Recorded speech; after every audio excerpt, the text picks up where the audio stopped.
Hello, Taurus, and welcome to the Oracle of Atlantis. I hope you're doing well today. We're going to get into your 2025 New Year horoscope zodiac reading. So, you should resonate with this reading for the most part. If you don't, please feel free to check out your Sun, Moon, Venus, or rising signs, as this is a collective reading for Taurus energies. So we are diving into the Celtic Dragon Tarot.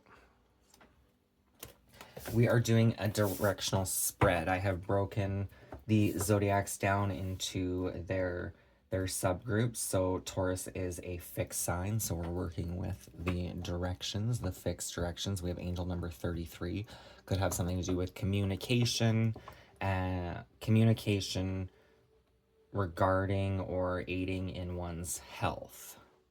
So communicating things may actually improve your health. So we're going to start with the past energy, which is connected to the West, which is more the spiritual realm. So what is transpiring in the spiritual realm for Leo, the West? The wild, wild West. For Taurus, sorry. Did I say Leo? Taurus for 2025.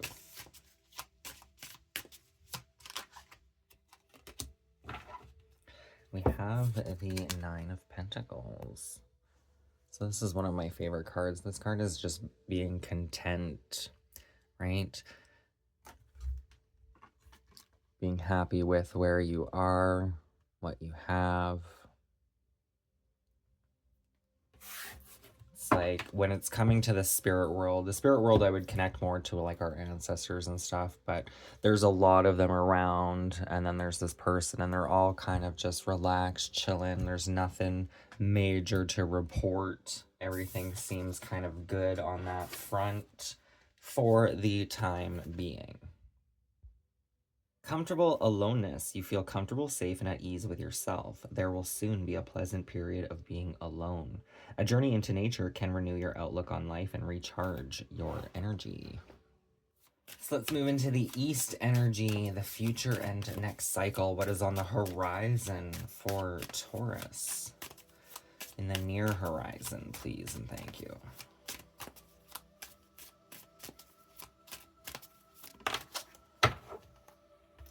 We have the High Priestess.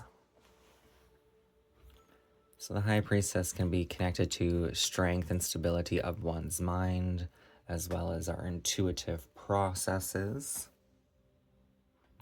Perhaps seeing the light and shadow of ourself here. Unknown future.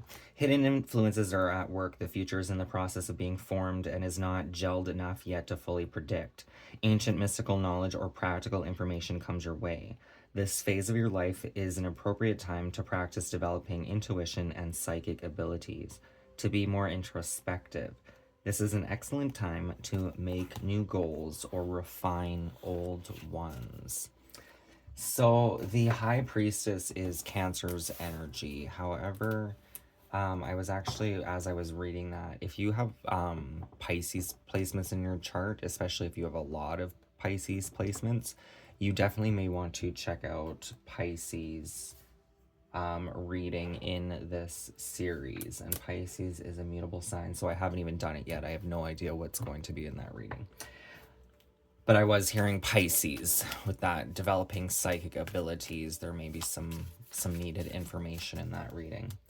So now we're looking at the current foundation or situation, which is your South Node. We have the energy of Temperance. This just came out as the spirit world energy for your fellow fixed sign Leo.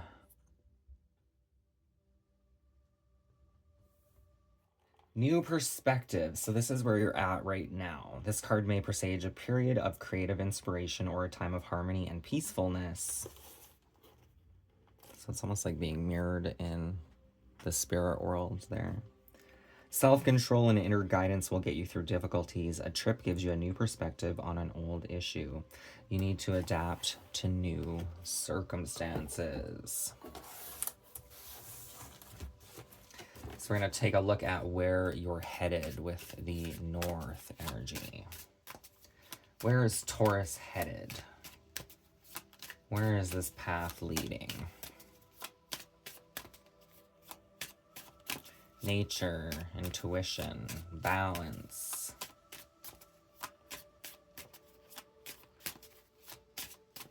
Where is this all heading for Taurus?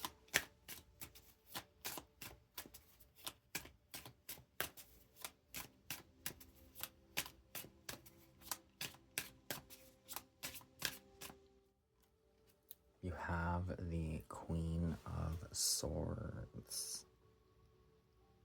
She's pretty powerful. She actually is the cover of the box of this deck.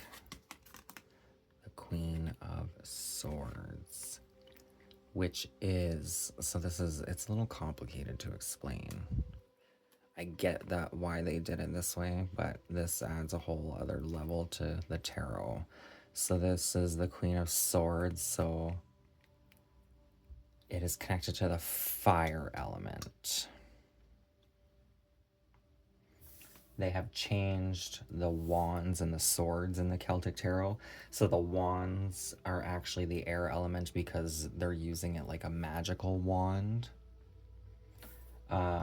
Whereas the swords in this deck are more the element of fire because swords are used in battle, right? Harm, aggression, defense. So the Queen of Swords being the Queen of Fire kind of explains that tempering these energies, right? And almost with the High Priestess, it's like learning to temper the dualities within, right? Because you can have one of these being the masculine force, one of them being the feminine force, or one being negative and positive, or one being evil versus good, right? And like one can exist without the other, but it's keeping them balanced, right? So they don't cause total disruption and chaos in your life and others. But the Queen of Swords typically is very perceptive. This is very much kind of like a Libra energy, I would say, in honoring the truth, following the logic over perhaps the emotions. However, with it tied into the element of fire here, the emotions can represent our passions and rage as well. So learning lessons in manipulation. This card indicates a powerful feminine influence. You will be faced with a period in your life that makes you learn an important lesson you have avoided. Be careful getting your way in something through manipulation, for later this action will come back to haunt you. It's kind of funny too, right? Because in the spirit world, it's like you have all these spirit guides beside you. And they are, oh, that's funny. They are, some of them look almost like ghosts, and some of them look more like 3D, more real, 5D, whatever you want to call it. Kind of the same as these dragons, right? Like this one looks more real, where this one kind of looks like a shadow or a ghost type of energy. But it's almost like not getting away with something through manipulation here, which maybe you did in the past with that Nine of Pentacles. Getting your way and almost feeling proud of yourself, but then eventually it may come back to haunt you. That's not going to apply to everyone. I just thought it was interesting that that card spoke of not using manipulation to get what you want. It's not that you can't use manipulation to get what you want. It's just not using manipulation 24/7 just because you can. Like if you're a charismatic person, right? To dupe people into getting what you want, because that will come back to bite you in the butt. We also have the Hermit. The Hermit, however, is actually my card. There was two cards that came out the Queen of Swords, and the Hermit. And I didn't see which was which. I just kind of asked the Divine because one of them was for me.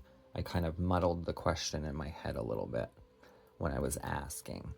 But the Hermit does represent times of isolation. We do have the ancestors hidden in the roots, so there's guides and stuff. Like it's almost like you're never totally alone here.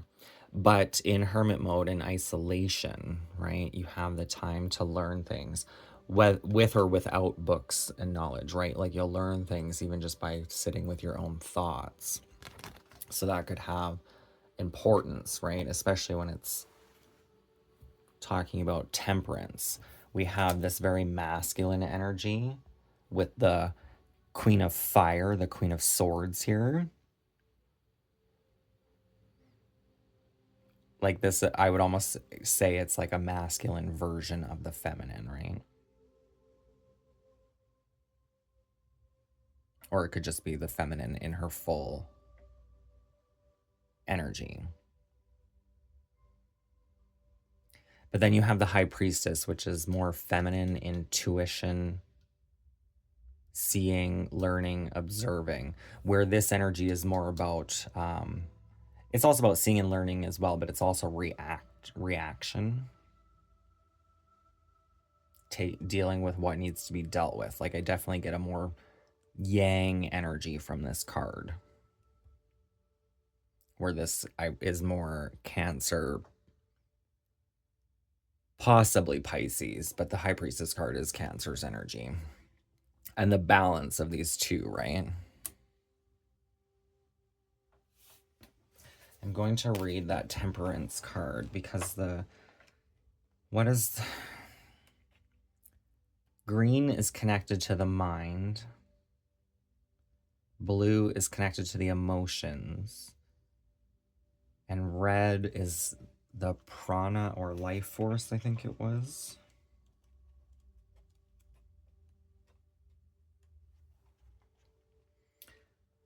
Red symbolizes vibrant life energies and the sexual drive, which could be more compared to the blood, right?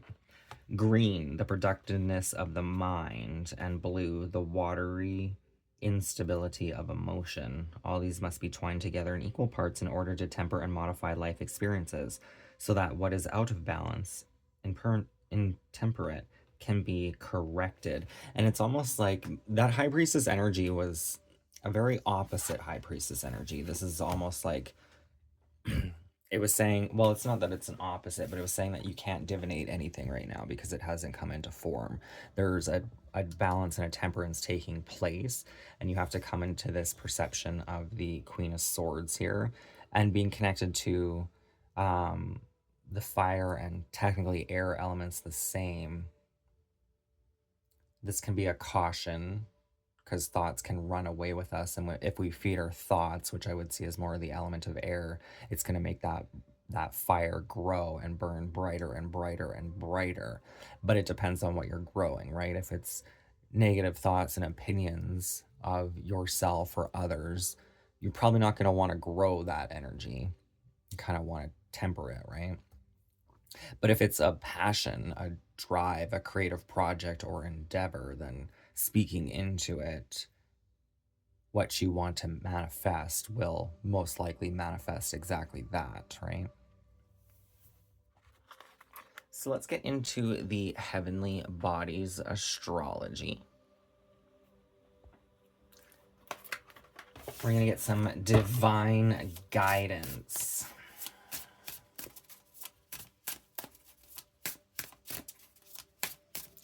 What is the most important information for Taurus to know at this time?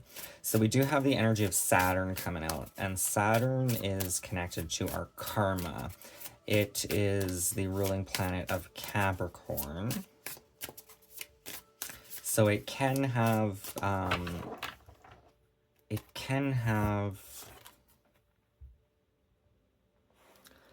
correspondence to what we manifest, our goals and desires, and that which we wish to grow in the world. So Capricorn's energy, which is connected to the devil, is Capricorn is the opposite of Cancer on the zodiac wheel. So Cancer being connected to the moon, the intuition, that high priestess, right? So this is by like healing the mind, body, soul, the emotions. Then you get a clearer perspective. Then you can start to formulate and see a future path. And once you do that, the path that starts to open up, this path of Saturn or Capricorn, is a reflection of how like clean your energy is. Feeling restricted, experiencing struggle, learning hard work and patience. So Saturn. Where in your life do you feel a faded sense of lack? Where in yourself do you feel deeply insecure or inadequate? Your guides know the tender nature of these questions and remind you the truth of your soul is innately whole and unconditionally worthy. Yet here on earth, human brokenness so easily hardens into shame. Can you shift your perspective and see any broken pieces as potent opportunities for growth? These fractures are perfectly designed by the all-loving universe, encoded with the medicine you need. Call on courage and commit to a healing path. Start by shining a light on the darkness within. What does it look like? Where does it come from? And what do you see? This is the work your soul came here for, and alchemy is your birthright.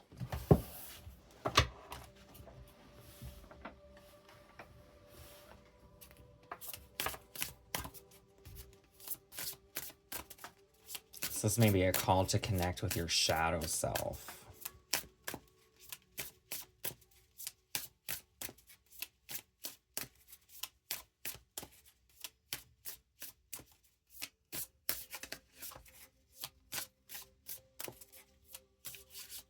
And your shadow self, I would say personally, your shadow self is nothing to be afraid of. Your shadow self is almost like the little you inside that's crying out for something, and it's usually one main specific thing on your journey. So then to have compassion for that self and almost offer it what is missing. That could be like inner child's work. You may want to do like guided meditations on YouTube for inner child work if you've never worked with it before.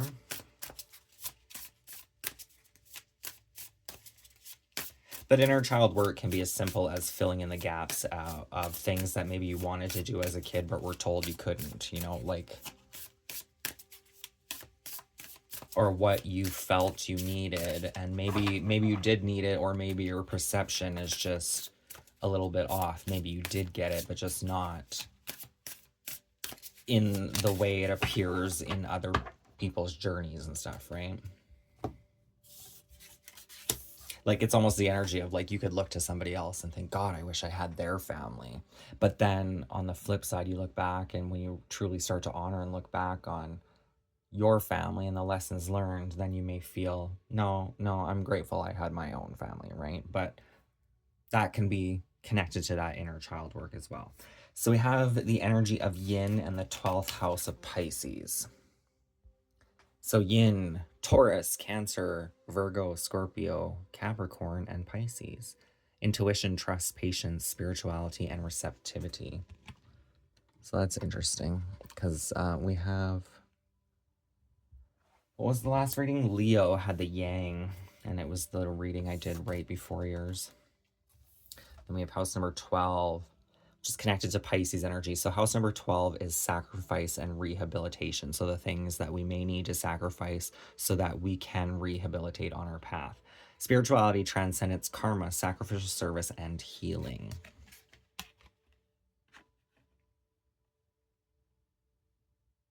Pisces energy really is like addiction and recovery, basically, is the sum of it. But it is also connected to the psychic realms, the spiritual, dreams, fantasies, intuition, escapism, things of that nature. Move away from sweeping statements like, I am happy, I am depressed, I am success, I am failure, he is good, he is bad. This is my life forever. Can you embrace yourself and the nature of all living things as multidimensional? You are free to take a completely different shape today than yesterday, and in this moment, you can be many things at once. Names and labels are useful but limiting. Identify with your soul more than your emotions, and your sense of self more than your identity.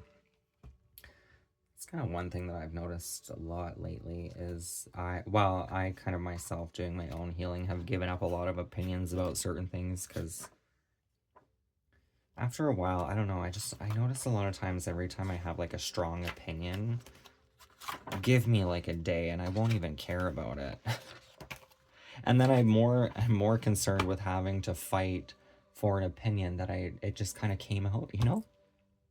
So when you get rid of kind of those opinions and good and bad and judgments, you're kind of like, meh, it's fine. You don't need to make like a mountain out of a molehill kind of, right? So allow space for stillness with the yin energy. Release any pressure to perform or travel. Travel inward, nurture your private world. Go for a gentle walk in nature, sit for a warm cup of tea, or take an afternoon nap. Anything that supports you in deep presence with self. And it's funny that the owl's looking over here. You don't need to look outside yourself for definition or validation. Trust in this moment, marinate in this magical space where anything is possible. So it's like sacrifice and rehabilitation. The owl's looking this way. And my advice on my own personal journey over the last few years, it's almost like with escaping, doing things we shouldn't be doing to avoid things we don't want to face kind of energy is what I'm getting at. It's kind of like sometimes that may actually be the appropriate response and not to label it as good or bad. Keep yourself in check. And I'm talking about like things that, you know, make life fun, like drugs and alcohol, right? Those are fine, I would say, in periods and moments.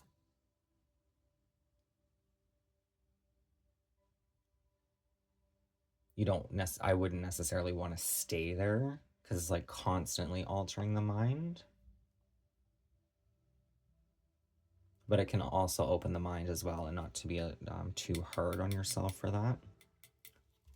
It's the journey of a life. We all have our things that we do to feed our time, right? Like some of us is eating or smoking or shopping, you know, sex, whatever the case may be.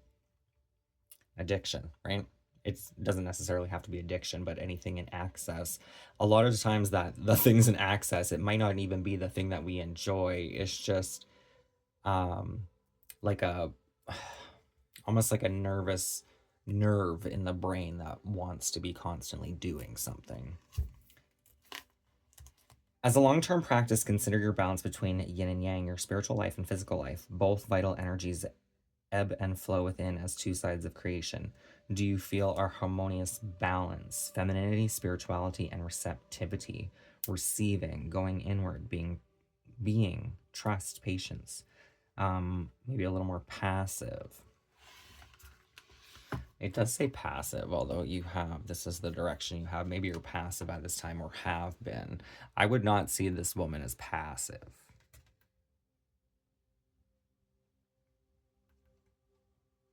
Or maybe like that Cancer energy, which you share with the yin, right, Taurus? The Cancer's energy, usually what is projected on the outer world is kind of sometimes the opposite of what is going on within.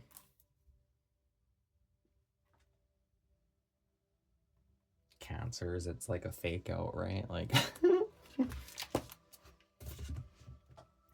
we all have our armors and shields.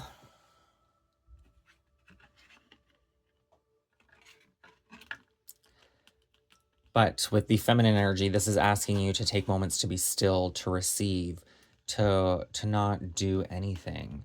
And in those moments, it's not even like you won't be doing anything. That's when the mind starts to open up and work and you sort through your own inner dialogue. So let's pull some closing messages from the Angels of Atlantis. We do have the energy of meditation, which make a lot of sense with that yin energy mixed in with that yang as well.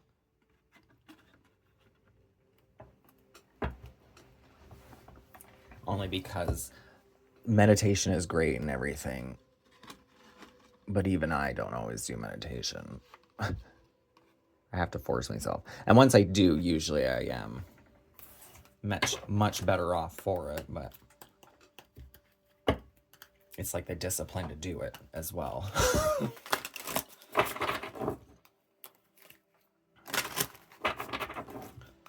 So closing advice for Taurus, please and thank you. Closing messages for Taurus.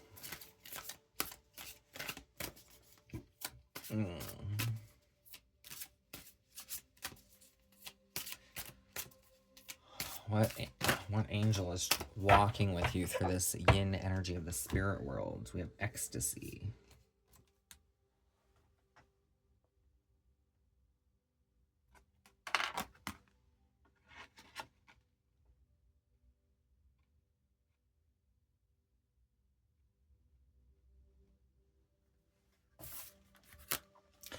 Zafkiel, the sacred lover.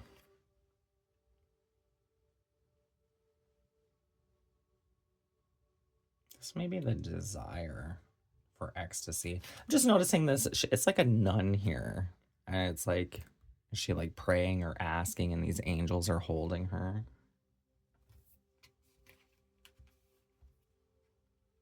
It's like, God, please, can I have some good deed? Just marry me, right? And I'm talking about like biblical Mary. Just a poltergeist banging at a nun so she doesn't have to break her vow. The Holy Spirit. Zafkiel wishes you to know the divine ecstasy may come in any moment as a deep feeling of passion for your spiritual growth or as an aspect of your love, whereby your whole being is transfixed with the choice you have made to join the mystical pathway. The two gatekeepers on this path are awe and joy, both of which are closely aligned to ecstasy. As you experience this heightened state, be aware of the whispers of the angels. As you see in the oracle, angels use this high-frequency opportunity to impart sacred, loving information to us about our journey.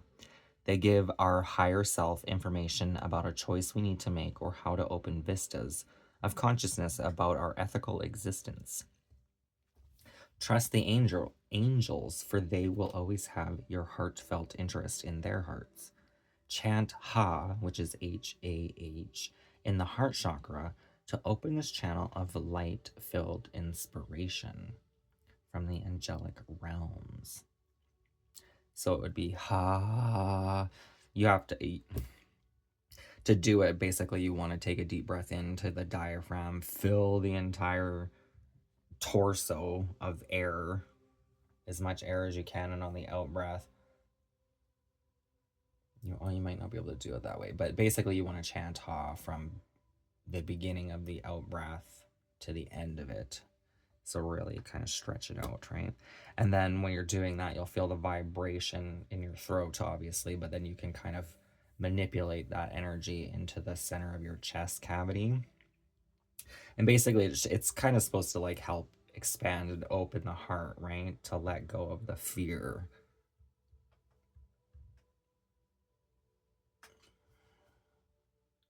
Compassionate words bring about compassionate results.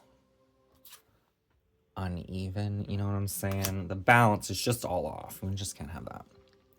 So I was hoping for 2, and you got 2.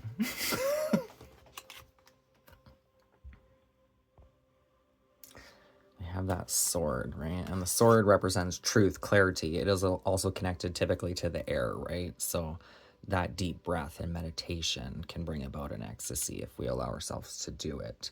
So can stretching as well. Stretching really slowly, the whole body, legs, arms, everything, back, ass, crack, like just stretch it out, but do it slow and try to breathe and relax each point of tension. And by the time you're done, you should feel pretty fantastic. So we have this crow or raven here. Cut away dense energy that holds you back from your goals. Trust the process of divine timing. And I love that you have the sword. It's like the divine has given you the tools to do this, to cut away that dense energy. She-Ra, She-Ra, I call on the power of Grayskull. What does Grayskull have to say? Be led by your own inner soul light. Healing and enlightenment are within.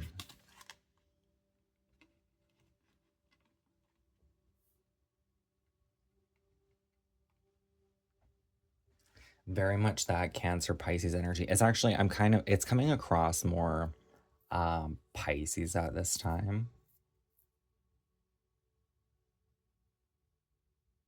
Because it can even be like a coffee addiction, right? Like sometimes, or like I smoke weed, we'll say, but I'm not really like secure on weed.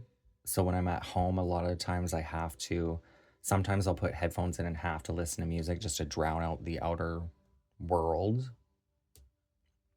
Or I'll have to fixate and clean and do things just to distract my mind. Like, I don't really know why I smoke it, but I do. But it's the same with coffee, right? If you're drinking a lot of coffee and caffeinated up, you're kind of like, your body's naturally like boosted. It's kind of jittery, whether you know it or not. So it can be hard to relax and actually be with the mind and that kind of energy. So having the discipline and pulling back from that and meditating and things like that will help you find that inner energy, which is Cancer. It's connected to that high priestess, but the high priestess wouldn't give any information on the path ahead yet, because there's something here that needs to be worked through before, right? And working with that Pisces energy of sacrifice, rehabilitation, and karma, working through and sorting it all out, and then you'll get a better understanding or glimpse into the direction you want to go. So that is the reading I have for you at this time, Taurus. I hope it resonates. If it does, please feel free to like and subscribe. If you'd like to donate, I will have my PayPal information in the description box below, as well as my Instagram and all of the cards I have used in your reading. Thank you for watching, and Happy New Year.